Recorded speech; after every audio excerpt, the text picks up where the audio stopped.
26, 2012. For some, this date marks the beginning of the end. Something is on the horizon. Something is building up. The zombie preppers are predicting the collapse of the world as we know it. Zombie apocalypse will happen. Preparation for the worst is needed. A nightmare staggering out of fiction and into a frightening new reality. That's the stumbling, ravenously hungry corpse. Their only goal is to eat you. He didn't stop until he was shot in the head. Scientists have started to believe the unbelievable. It's almost certainly going to be very, very rapid. In 7 days, everybody will be dead or a zombie. The preppers are ready. I would not think twice about shooting the infected dead. Even my daughter knows that we only shoot zombies in the head. Are you? For the zombie apocalypse.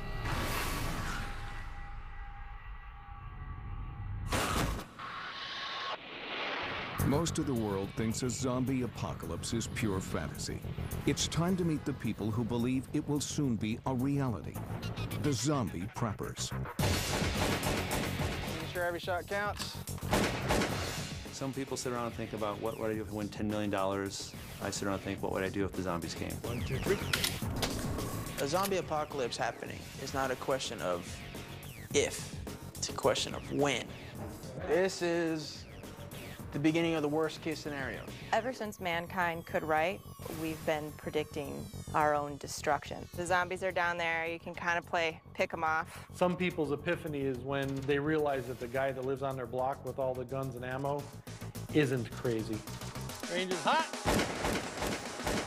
Don't believe them? The zombie preppers have scientific backing.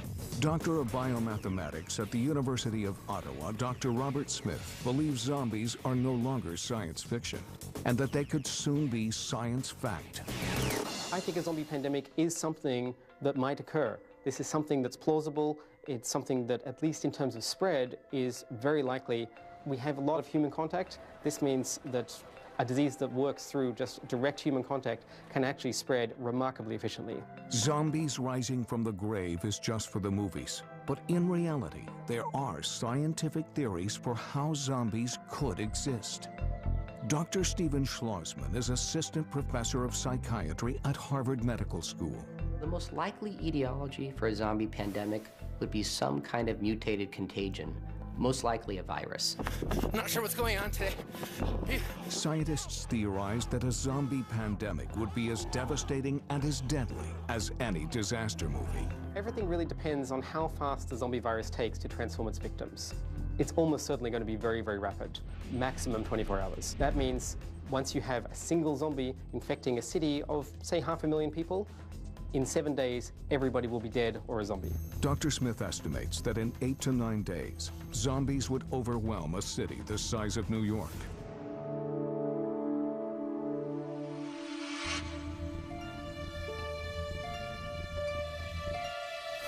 May 26, 2012, the day the world discovered that zombies could be for real. The man is fighting for his life after he was reportedly attacked and his face half-eaten by a naked man. When police arrived on this truly bizarre scene, they say they were forced to open fire on the alleged attacker. An officer did discharge his weapon, striking one of the individuals. On Miami's MacArthur Causeway, Rudy Eugene attacked 65-year-old homeless man Ronald Popo. Naked and growling, Eugene chewed off chunks of Popo's face before being shot to death by police. Sources say a single bullet was not enough to stop the man from attacking the other's face. They say the cops had to fire several shots to finally stop that man. Previously known as good-natured, Eugene had no convictions for violence, was not a hard drug user. Yet he was shot to death while ripping the flesh off his victim's face. Professor Daniel Dresner of Tufts University, author of Theories of International Politics and Zombies, believes this is more than just another violent attack. Well, the news report suggested that someone in Miami seemed to be acting crazy, started eating the face off of another human being. We've got someone who seems to crave human flesh, and was not necessarily brought down immediately by gunshots. That sets off the zombie alarm bells. I think there's something that we're not entirely being told about the zombie attacks, specifically the one in Miami. When a being turns and growls at somebody who's just shot them and goes back to eating, that's a red flag for me. And he didn't stop until he was shot in the head. After the Miami incident, outbreaks of flesh-eating attacks spiral, and suddenly zombies are on everyone's radar, even Harvard scientists. In a very short space of time, there's been a number of very violent attacks. Investigators say 21-year-old college student Alexander Kenua killed his roommate, then ate his heart and parts of his brain. And the press referred to them as zombie-like attacks. That's because the behavior of these attacks reminded the reporters of the behavior that we understand to be zombie behavior. At least 3 cases of flesh eating across the southern United States. Reports of frenzied cannibalistic attacks have now gone global. Could it be a mysterious plague spreading across the world, from Miami to Canada, from Sweden to China? What the hell was that? The preppers see the attacks as an ominous sign of impending doom. They claim they know what's coming and are preparing for the apocalypse. Zombie prepper Matthew Oakey is a firearms instructor and lives with his wife and 2 kids in Homestead, Florida. The angel went to her and said, "Greetings." I do believe there is a ever-growing concern that something is on the horizon. Something is coming, something is building up. Well, I'm just loading up all the stuff that I need when I go to the range to go and practice. Well, self-protection's the culmination of everything we do. I would have no compunction whatsoever to do whatever is necessary to protect myself or my family. In a zombie apocalypse of the future, scientists predict the first attacks will be isolated. The true seriousness of the threat is not recognized. But as more and more fall victim, panic spreads. People try to leave the cities. Many don't make it out. Patty Heffernan is committed to the prepper cause. She believes the biggest threat to her family is a zombie apocalypse. Go get the ball. Zombies absolutely terrify me. The thoughts that I have play in almost every part of my life, yeah. It played into the house that I bought, in making sure that, you know, I have a safe haven for my kids. You know, even my daughter knows that we only shoot zombies in the head. The moment someone gets bit and were to be infected, I guess for me it would depend on who the person was. If my husband were to be infected, it would be really hard to deal with, but I know, you know, as long as I have my kids, I could still go on.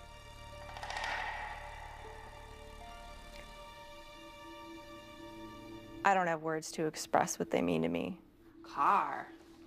I certainly would hate to have to be the one to pull the trigger. Wherever it starts, it's going to spread very, very quickly. There is going to be probably an immediate government response, but it's not clear if that government response will be able to handle the sort of growing spread. And before governments realize what's happening, zombies have gone global.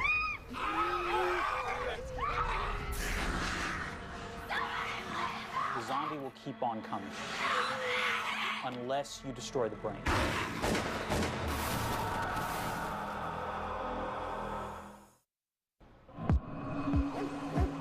The zombie preppers believe an apocalypse is imminent. And some scientists predict the zombie pathogen would spread like wildfire. Diseases can move very, very rapidly thanks to our global infrastructure, cars, trains, subways, all the movement that we're doing on an unprecedented human scale.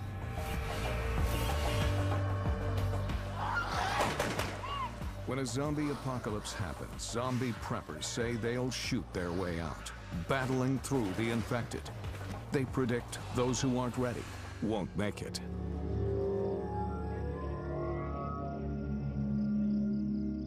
Prepper Sean Beatty from Wisconsin is a high school language teacher. With a wife and 2 children, he plans to use his intellect to survive. He sees the Miami cannibal attack as a sign of a growing zombie threat. All of these cannibalistic attacks have been very zombie-like in nature and could be the start. When it hits the fan, my goal is to do things outside the box. Good day for shooting. Guns seem to be the popular choice for killing zombies, but it seems like it's counterproductive because you keep drawing more to you because you keep making noise. I would use a crossbow. Set those aside. All right. Scope your target. Aim for the head. Head is to the right if you would like to hit the brain. It's quiet, it's reusable, and if I miss, it won't let them know where I'm at. Also keeps me in check. I won't be overconfident when I know I have 1 shot.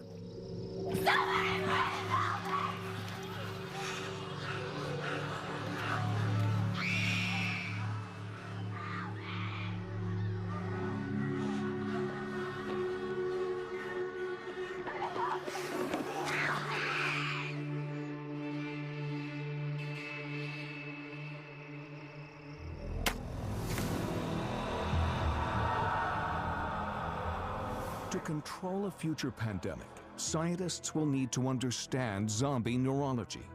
Dr. Stephen Schlossman is a professor at Harvard Medical School. Zombie behavior is really characterized by 3 things. This pursuit, this locking in on a target. They pursue in order to feed, and in order to feed, they attack. In a future pandemic, pathologists will examine victims, searching for a cause. It's a Caucasian male, about 140 pounds, no signs of trauma. Zombies cannot be destroyed unless you destroy the brain. You can hack off a limb, you can hack off a finger, anything else, the zombie will keep on coming.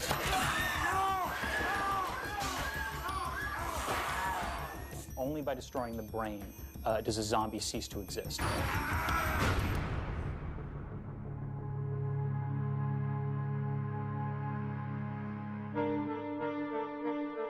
The key to understanding zombie behavior is to think about the zombie brain.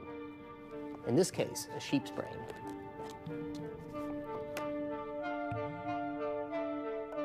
The zombie brain has almost no activity in the frontal lobe. The frontal lobe is what helps us to solve complex problems. It's called the executive functioning center. So it allows you to do 2, 3, 4 things at the same time. It also, importantly, allows you to distinguish between what's the right thing to do and the wrong thing to do. Some people might even say it helps you to distinguish good from evil. The cerebellum is the region of the brain that's responsible for balance. It's the region of the brain that gets undone when we drink too much. But in zombies, it never gets better. So we would have to say, from watching zombies ambulate, from watching the way they move, the way they stumble about, that this region of the brain, the cerebellum, is somehow not working right. So they attack for food. That's what they're after. They just want to satisfy that urge to eat. And there's no frontal lobe to think it through. That's how you get from a human brain to a zombie brain. Professor of Political Science at Tufts University, Daniel Dresner, has studied how the state and society would react to a zombie contagion. In the first stages of a zombie apocalypse, people are probably going to first find out about this through Facebook, through Twitter, through YouTube.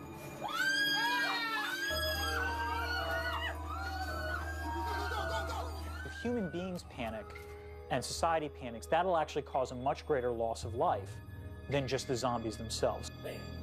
Hey, shut up. Kill you. If a zombie pandemic occurred, the immediate period just after it would be awful. There would be a breakdown of infrastructure. We would have the very people who are supposed to help us themselves becoming sick, the doctors, the policemen, the fire officials, and chaos.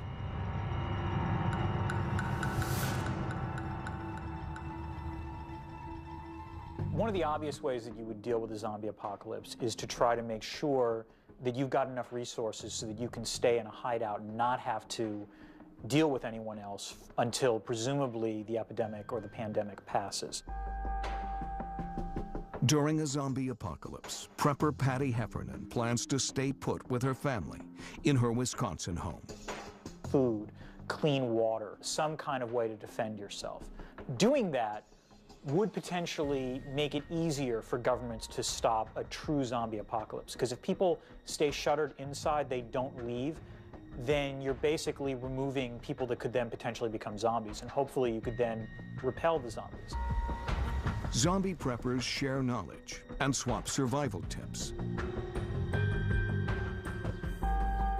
Veteran prepper Sean Beatty visits Patty to learn how she's zombie-proofed her house. Hey, Patty. Hey, come on in. Patty has 3 rules of survival. 1, don't stay on the ground floor.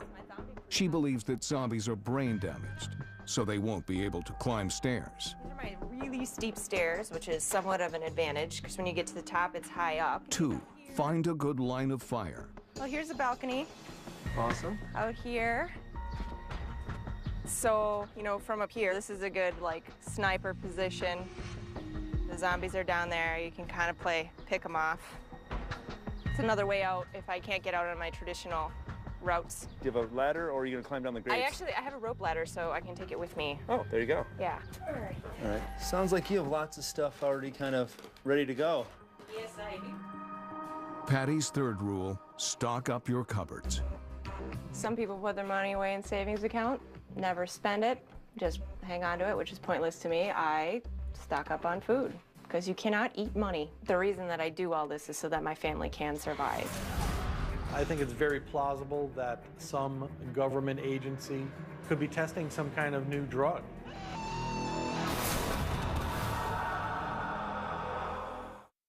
An impending zombie apocalypse, fact or fiction? What's that?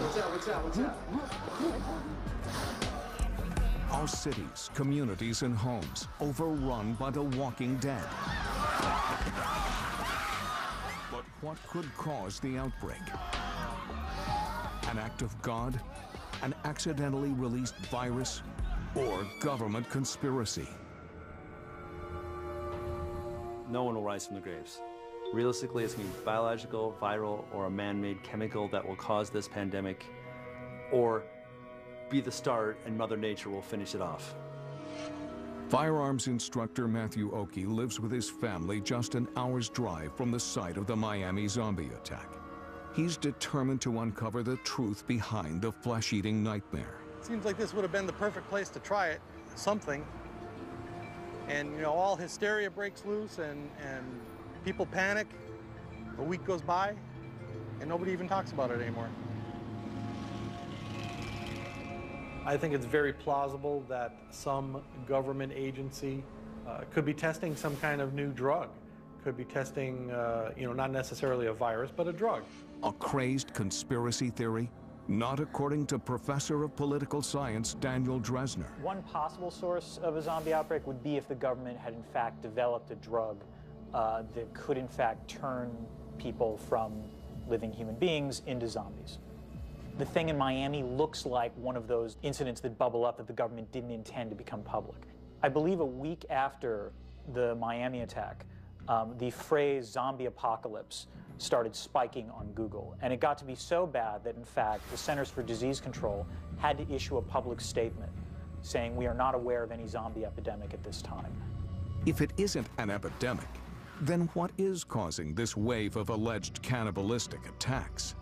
There's a new hazardous drug with a harmless-sounding name, bath salts. Police departments around this country are dealing with a surge of people abusing this synthetic drug with appalling consequences. Police say he's under the influence of a cheap, easily attainable drug known on the streets as bath salts. It's been suggested in the press that many of these attacks have been driven by the attackers ingesting bath salts. Now, what are bath salts? They're not the things you put in your bath to have a perfumey experience. They're a street term for a group of illicit substances, of drugs, that people take and create a sense of rage.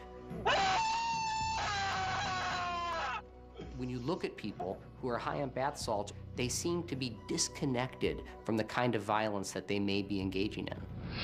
They're bad, aren't they? Oh, they're real bad. But then it turns out that some of these attacks seem not to be associated with bath salts at all. So it leaves us wondering, what are other explanations for this behavior? the history of zombieism could provide an answer.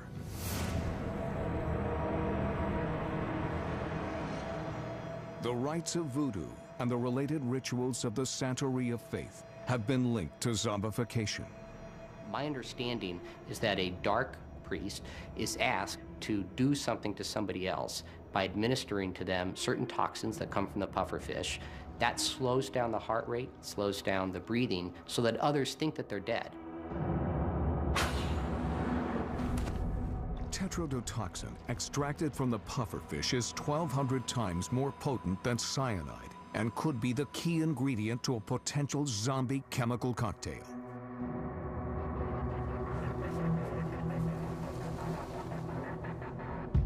In Miami, Matthew's investigations lead him to a Santeria priest.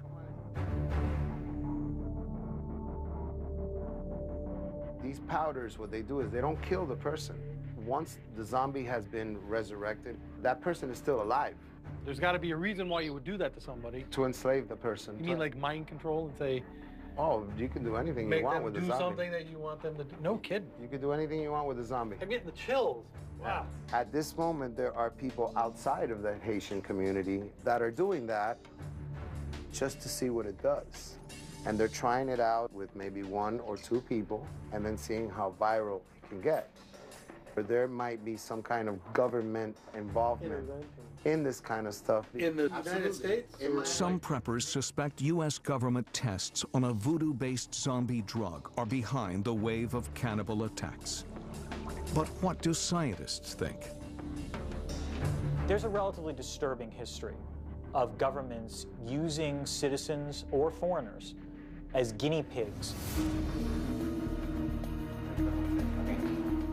In the years 1953 to 1973, there was extensive testing of the psychoactive drug LSD by the CIA. Good, man. Oh my God. Wow. Wow, hi. Many believed that a new secret government experiment could unleash the zombie virus on the population. To some, the governmental zombie drug theory is persuasive.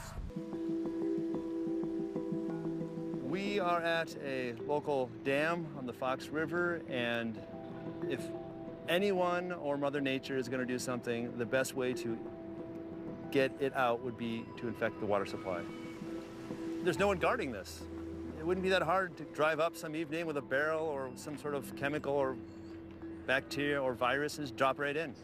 I'm surprised they haven't done it. It'd be the easiest way to affect the most people. They would infect the fish, which would in turn infect all the fishermen and all the animals that feed off the fish, not to mention anything that drinks from the water, which farmers let their cows loose in the pasture. There's a stream running through the middle of their pasture. The cows will get infected, infecting the milk, infecting the meat. So if you contaminate the water supply, you've affected the whole food chain, you've crippled the entire system of life. But it's not viable for a worldwide apocalyptic situation. You can't just have 1 or 2 people become zombies. You've got to have a large number become them.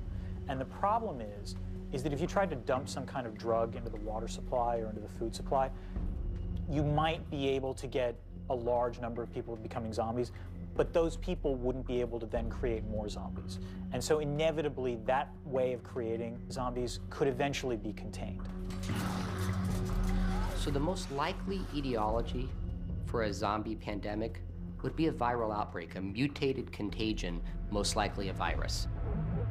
Viruses are fascinating organisms, and they would be very effective at changing us into something approaching the zombies. They mutate very quickly. They have very short lifespans.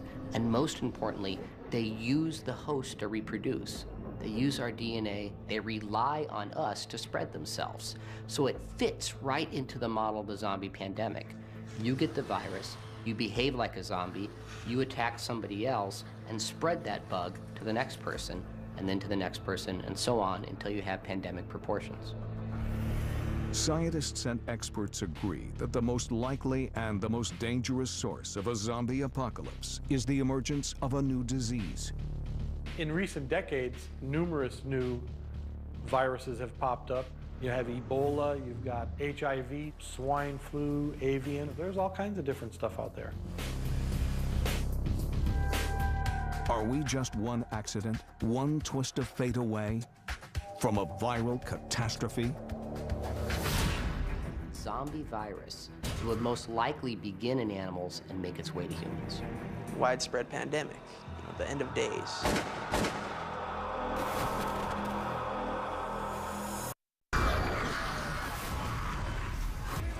Some scientists theorize a zombie virus could be virulent and deadly.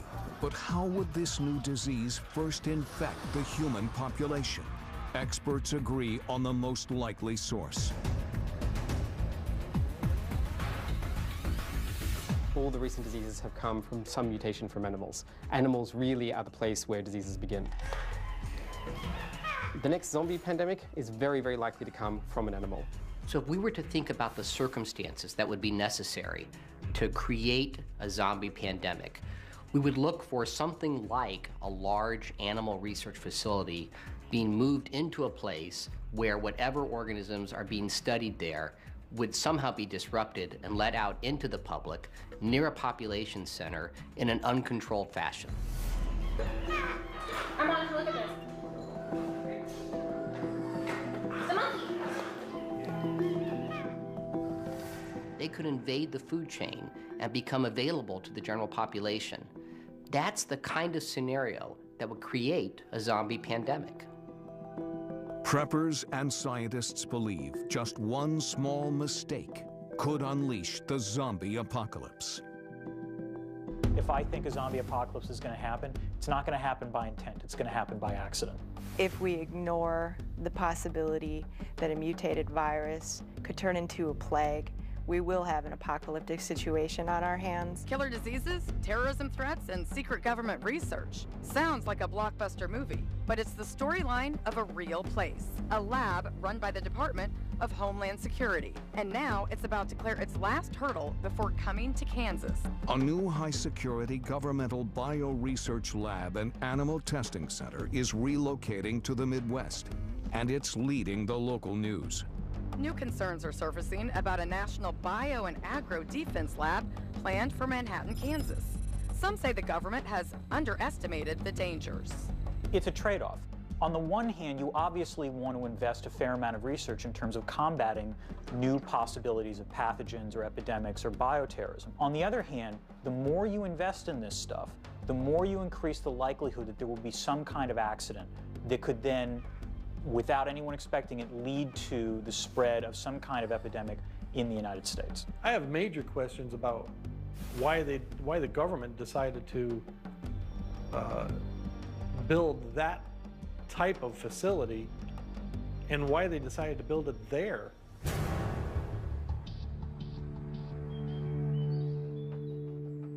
Matthew is not the only one to feel threatened by the proposed bio-research lab. Alfredo Carbajal is founder and leader of the Kansas Anti-Zombie Militia. I live about 5 minutes away from where the proposed facility is. There is a high possibility of having some kind of zombie outbreak with a biolab that's being moved in here. We formed together to be a preparation group. We are a group of individuals with different skills, some of us ex-military, police officers, people trained in firefighting, paramedics. Home is supposed to be where you feel safe at. I no longer feel safe knowing that something like this is coming near me. A zombie virus basically spreads by a bite. An infected zombie bites a susceptible human, transforming that human into a zombie.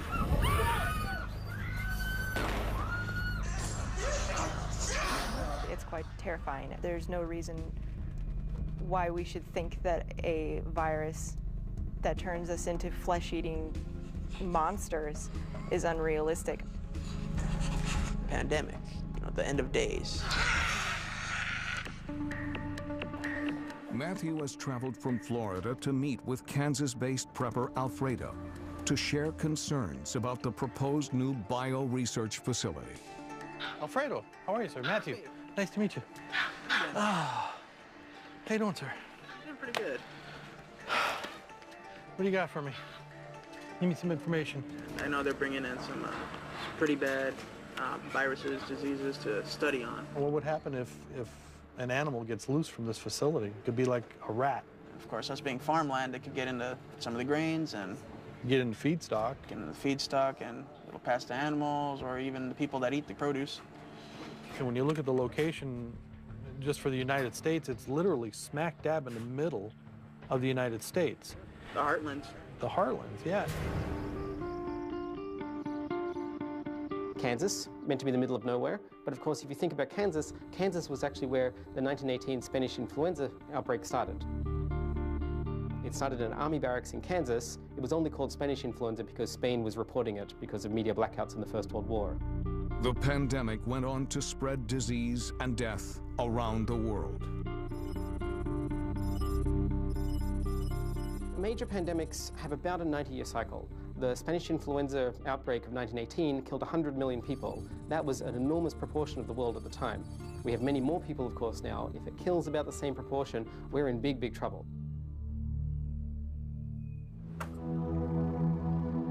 I know they're bringing pretty much everything that they've been working on at the Plum Island facility.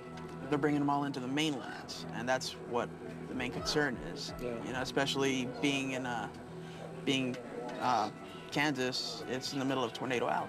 Bringing a facility like that, it just seems crazy.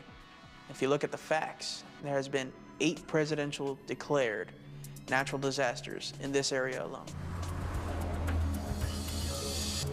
Matthew and Alfredo visit the site of the facility. So, how did you find out about this facility? Actually, one of our fans from the website posted up a link, and that's how I found out that this was actually a relocation to the Plum Island facility. Wow. You know, so I didn't even know. I thought it was just a, another K-State research center, and it turns out it's bigger than that, and it's owned by the Homeland Security. So it was a shocker to me. There's a sign, NBAF, right there. National Bio and Agro Defense Facility. Yeah. Authorized personnel use only. This is it, huh? Yep. And see, there's cameras on the telephone poles. Yep. Look, you got cattle right here. Is that part of the college? Yes, that's part of the agricultural department. The proposed National Bio and Agro Defense Facility in Manhattan, Kansas, will study a range of infectious diseases. Matthew and Alfredo are concerned about its proximity to the local community. We got retirement community to the east of here. The feed distribution center right here. Livestock to right the north. There. Stadium. Stadium. Hospital. What's past the hospital? There's an elementary school there. And actually inside a residential area. We need to inform the people that this is an actual danger. This is not just, something you see in movies or you read about. This is actual, this can be a reality. The critical question is how quickly scientists can figure out how the zombie pandemic was spreading. They've got to figure that out quickly. Otherwise, it'll be too late.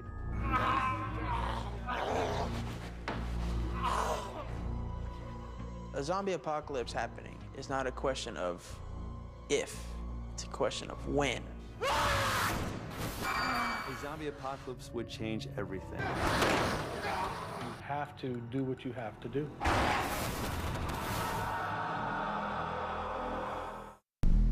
Everyone you talk to, what do you do when the zombies come? Oh, I'm gonna go into this big store, I'm gonna grab all the food and get all the drinks, and that is what everyone else is thinking. I'm gonna avoid those places and find others that have the same resources, but aren't the first thing that come to mind. No one's gonna come here. No one thinks of going out for cat food in emergency. They wanna go to the supermarket and get snacks and bottled water. As you can see, there's tons of cat food on both sides of the aisles. It might not taste great, but it'll do the trick. Because the idea is survival, not comfort. Why wouldn't you come here?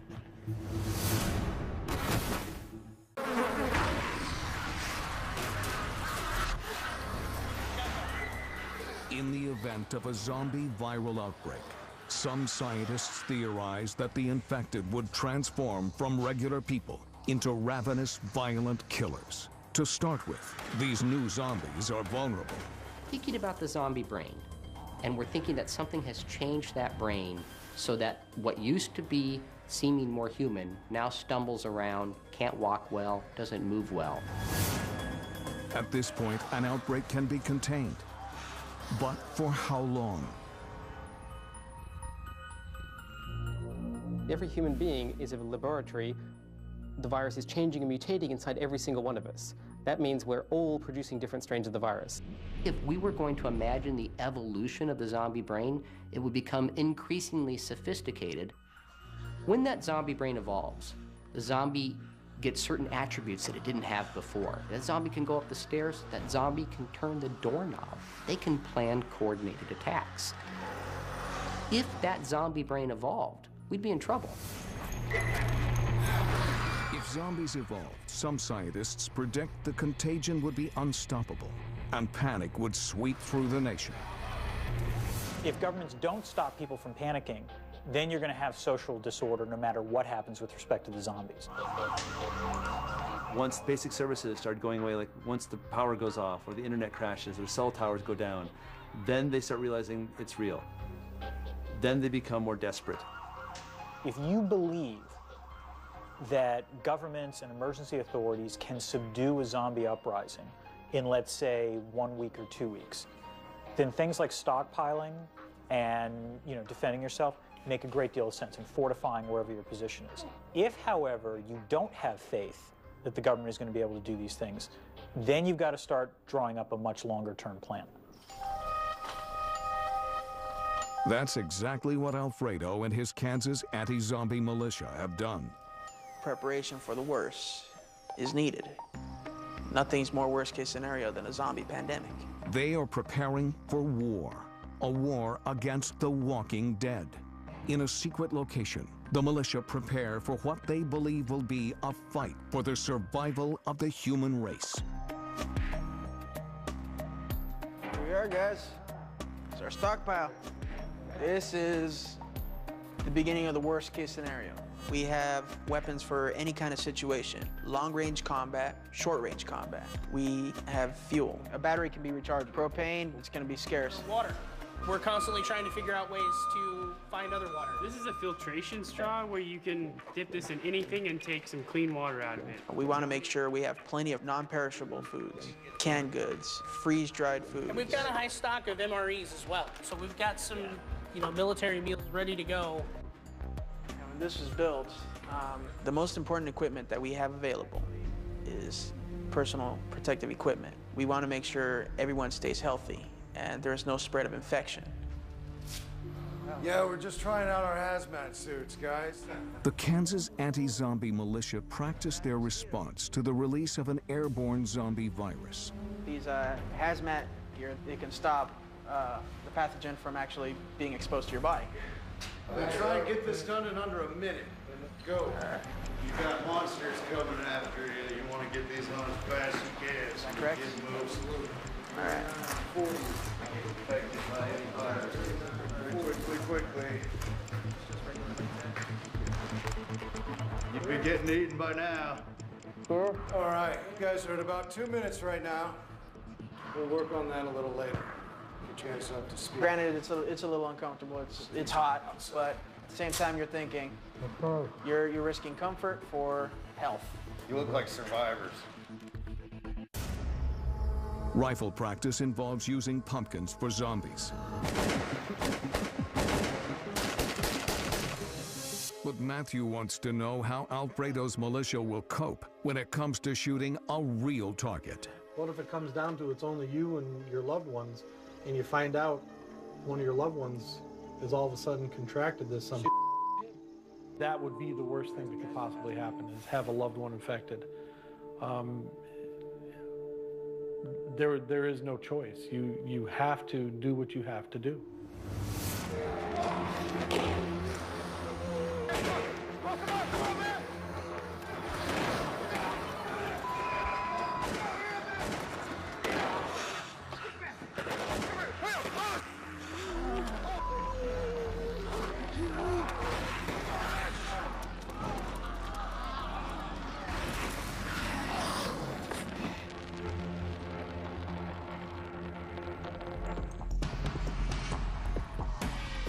can't go around just shooting every zombie that we see. We have to try to cure the zombie bug. We can't fight primitive with primitive. We would have to use our higher intelligence. Science does a couple of things for us when we're thinking about zombies.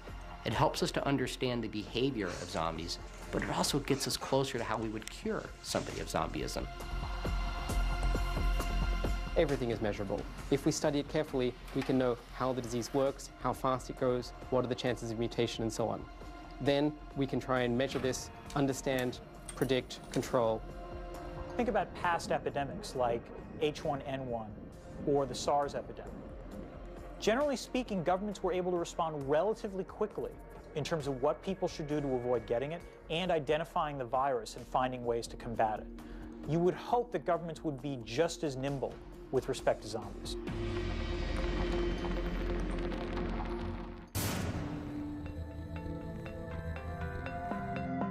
In theory, we can stop a zombie outbreak, but in practice, we probably can't. It's very, very difficult to stop diseases, no matter how quickly we act. Unlike zombies, human beings are incredibly adaptable, and that's our best weapon against them. Human beings have survived wars, religious persecution, pandemics. They should be able to survive a zombie apocalypse. It will bring us to the brink of extinction, but I don't think we'll actually be extinct. I think humans are so strong, they're so adaptable, that we will go on.